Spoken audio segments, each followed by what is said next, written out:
That I've been inspired to start the Inspiration Station, and this is the first show. And it's hosted by Victory Auto Group, which I'm also the owner of. And here we have Hugo, and I've known Hugo for 8 years. I think about 8 years. Maybe 10 years, yeah. And he is the owner of Holy Restorations, which is a body shop, and he does paint work, body work, restoration on of vehicles, and we work together. And I've known him, like I said, for many years. First time I met him, he did body work on a few cars, and that's how we started our friendship. And then later on down the road, as I was growing my dealership, I was always the salesperson there, and I've never had a salesperson. And Hugo, I saw something in Hugo, and he needed an opportunity. He was going through some issues Yeah. with his life, and I needed a salesperson. And I said, Hugo, why don't you help me sell some cars? And he came on board, and he sold cars, and he spoke to people, and I saw this energy. I go, wow. I think he might be a better salesperson than me, and I always use Hugo. And when you left too, and I didn't see you for a while, I always like, oh, this guy's like Hugo. I used you as a benchmark of a That's salesperson. What's a good salesperson, not a salesperson, so those are some of my thoughts of our relationship and how I've known you all these years. But more importantly, tell us about your business today. cool. Okay, so my name is Hugo Parra, and I'm the owner of Holy Restorations Auto Body. We're a body shop where I just run it. The big man owns it. But I can tell you that what we try to do at our body shop is try to help everybody out that are coming hard times, that might not be able to, you know, go spend $10,000 on a paint job or $5,000 on a paint job. But what we do is we're able to pass on what we call as blessings. I get good prices on paint and material, so that gets passed on to the customer, and therefore a customer can still get that beautiful paint job for a reasonable price. But the biggest part is our body shop. We like to give back, and we like to always help out in any way we can. So we also group up with Lahia over in Stewart. That's another place that is very inspiring ministry out in Stewart. But back to Holy Restorations. We started about 2 years ago, but before that, there's some history between me and Dmitry that he mentioned a little bit, that there was a time that he missed out where I was at, and that's because I wasn't doing the right things in life, and I was actually fighting a very hard disease of addiction. Today, I'm blessed to say that that doesn't have a stronghold of me, and I've gotten to the point where I've grown from it to the point where him and I we found each other again in about 3 years ago. 3 years ago. Yeah. And for a year, he was very hesitant about sending any cards to me or dealing with me. He sat back and watched like a true friend should. You see, we both own our businesses, but he's been a friend to me as well throughout my path.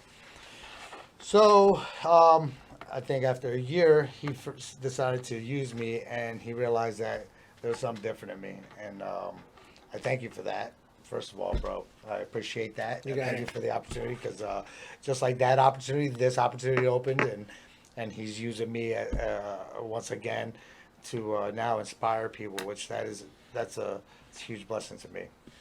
So Hugo, what is your inspiration? Saying that word again, bringing that word back. What is your inspiration to start a business? Why would you even start a business? Why not go get a job, where you get paid a particular amount of money every week, you can count on it, no headaches. You on the other hand, have some histories up and down, and on top of that, you start a business where you don't get paid. You actually got to pay. You actually, you go get a job. How much am I going to make? Right. What am I going to get out of this? You go and start a business where you get nothing. You start with nothing. You got to pay, you got to work, and you get nothing in return for a long time. That's right. For a long time, you got to struggle, suffer, and think, and you don't do it 9 to 5. You got to do this all the time. What drove you to this insanity to have all these troubles in your life and then go start a business on top of it?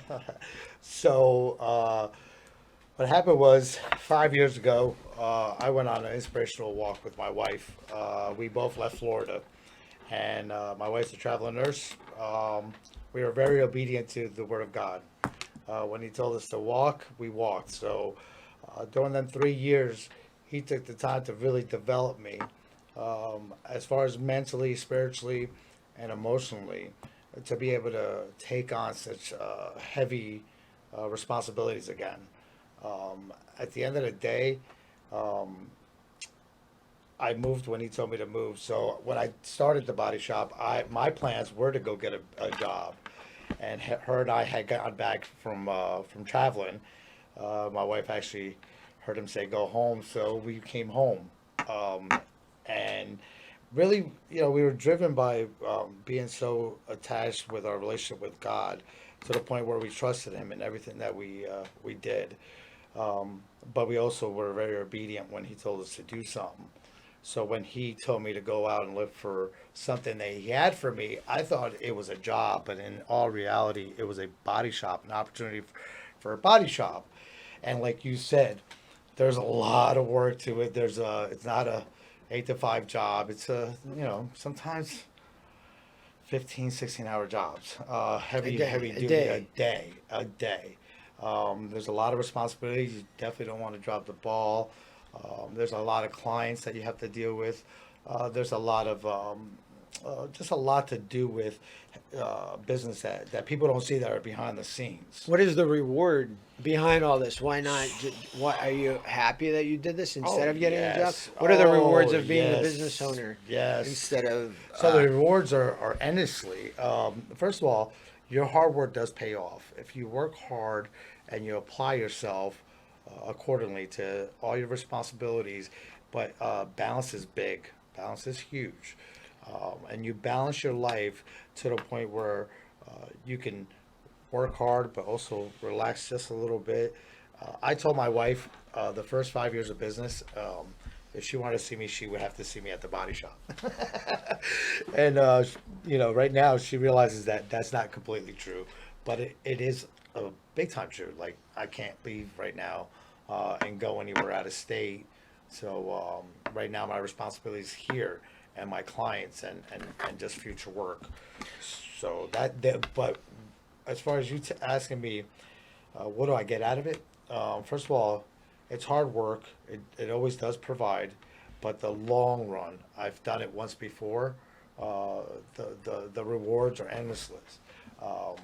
Growth. I constantly reinvest my money in my company. So you're right. There's no extra money as far as being able to go on vacations or doing stuff, but that's part of the 5 year plan, and that's something that I'm very strict about and stern about, is to stick to that 5 year plan.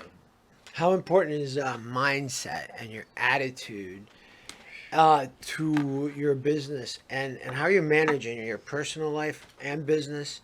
Does the mindset play a lot into it, or your attitude towards this? And have you also? I mean, I'm like stacking these questions, but and then how does it you play into your growth, your business, and your all? How does it all connect for you? That your mindset. So your mindset is extremely busy, especially when you're starting a business.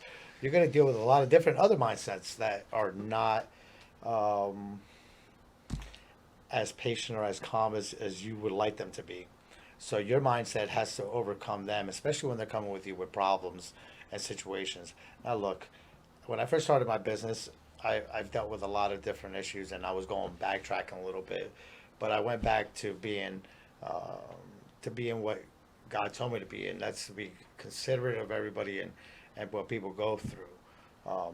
You know, today, when somebody comes to me with a problem, my first thing is not to be Mr. Tough Guy, but to actually defuse the problem and try to figure out how I can help the person. At the end of the day, we I'm glad I learned that because in the past I've had conflicts where they wouldn't be diffused, and that was just immature, irresponsible things in the past. But today, being that I'm being inspired not only by the people that are around me, like yourself and your business, and how you've grown. When I was lost, you kept growing. So that when I came back, when I saw you and I saw how well you were doing, man, that brought me tons of joy. And then I started thinking, how did he do it? Remember, he would go through it when he was going through tough times, and he wouldn't look back. He'd just get through them. So that helped me out tremendously when it came to hard things that I have to deal with. I was able to just go ahead and press through it, and just know that there's a brighter side to all this mayhem. Yeah, and it's inspiring too to hear your views and your impressions of me growing. Because when we met, I had like maybe 5 cars, maybe 7 or Yeah. 5 or 7 cars. And now I think I have 150, and you've seen that, and I don't see myself how I've grown. I mean, I remember, but to see other people's feelings and impressions Yeah. and seeing me grow, it's very motivational and inspiring for me too. Well, that's why I agreed to do this because at the end of the day, you have inspired me. I'm inspiring you because of where I came from and where I'm at today, and how, I try to meet all my deadlines. I don't duck calls. I don't do the things that other people would do because today I have responsibility, and my responsibility is to myself and my customers and my man upstairs. So, and especially to my clients. My clients are number one to me. I appreciate all of them, even the hard ones. The hard ones just make me become better to deal with somebody else in a different manner, and try to make things better for everybody that comes to my shop. One thing also I want to ask, how you mentioned that you have employees now and they're doing well, they're working, you Yeah. taught them, you direct them. Yeah. How do you do that? Because one of the most difficult things is hiring people, motivating them, and getting them to do what you want. How do you manage that? Because it seems like you're doing a good job in that department. So while I was gone with Tiffany, and she was doing nursing, I had the opportunity to go to different shops, and not only work for different shops, but grab their apprentices and really upgrade them. During the 16 weeks that I was at that shop, by the time I was gone, them apprentices that were working at them shops, they were now welding, they were now laying down body work, they were priming, they were being a bigger asset to that body shop. And a lot of the body shops that I went to, they offered me a lot of money to stay behind and keep working for them. But a guy had a plan for me, and I would love to work for somebody. But at the end of the day, I love working for the man upstairs. He gives me a lot of freedoms. He gives me a lot of responsibilities, but a lot of freedom comes with that. Also a lot of blessings. So at the end of the day, I do it at my shop today. I just hired some guys, and I'll give you a good example. One gentleman just came to my shop 5 months ago, and he's already spraying cars, and like spraying them to perfection. Did it happen overnight? No, but he had the thrive that I need to see for me to invest in him. And not only now is he getting paid way better than he did when he started with me. He can provide for his family and be able to keep a household afloat. So those are the things that I want to be able to do, is help people upgrade their lifestyles, and show somebody that usually has a quitter attitude, not to quit, but to press through and just keep moving forward. I always find somebody a position at my shop. They might not come off as being a painter, and that's okay. They could be a body man, or they could be an office person, or they can, just sit there and be part of the fan club. So you like find these people, or they find come them, I into train your them. life, Yeah. and then you talk to them. You see kind of figure out where they would be the best at and how to motivate them. Is that kind of what you're saying? You like kind of figure it out Right. as you go. Right. It's something that I think God has given me a good attribute is to be able to figure people out and find the best part out of them. And then you put them into place. And then I put them in their place. And once and this is the thing, once I put them in a place, I continue reminding them that they can grow from that place. My biggest thing is that if the person grows, they can fill more positions or they can have my back more and more. Today, I don't think I can do everything on my own. So the best thing I can do is grab people that are willing to learn and train them so that when I'm out of that position, they're doing it the way I know how to do it. So how do you gauge their ability to learn? Is it because of their attitude, their IQ? Like how do you like? Oh, you're smart enough. You can do this. Or what do you gauge? Like how do you know they're able to learn? So What is this one thing that you see, or is it many things? it's a couple things actually. One thing is eye-hand coordination. You have to be coordinated. You have to be very eye-hand coordinated. So what do you do? They got to like do a walk, like you can walk straight. No. What I do is I always start them off with something safe, and that's sanding. And usually when I see them sanding, and I see and I see a person being real patient and trying to do that job really well, that brings a lot of joy to me because sanding anybody can do. But somebody that's going to take that job and take it a little extra, and then when I get back, I'm really happy with the way they sand it. That makes me understand that not only are they driven, right, but I can inspire them by showing them how pretty that car just came out that they sanded. So you do it by patience to see if they're patient, patience, coordination. I do. You see their personality, and then you motivate. I motivate them, then I reward them because the reward is actually seeing that you're part of a project and that your hands were part of that project and look how beautiful that project is. And when the customer comes, look at their face. That brings you a lot of happiness, joy, inspiration to keep doing it. You get a little recognition. Recognition. And then like I tell people all the time because they think because I paint the cars, I paint all the cars. I tell them no, it's because of you guys. It's it's a team effort. Holy Restoration is a team. We all need each other. We all have our backs. And sometimes when I can't paint, I've got the guy who just started 5 months ago to be able to sit there and paint what I need him to paint. Hugo, a lot of times though, also, when a business owner has employees and he can't keep employees and keep moving people through, that's a red flag for the business. And for you, you're getting like a green flag because whenever you hire somebody, people stick with you. Yes. And not only do they stick in the same position, they grow. So it means a lot because of the Holy Restoration is the name and what you stand for. It's all full circle. Yeah, So yeah. Well, thank you for having me, Dmitry, in your first show. and thanks for coming to my first show. Oh, my pleasure, man. It's crazy how the world works. I can't believe I'm doing this. This is so exciting. Yeah. It's been a passion, and I've had this as a vision since I was 18 years old.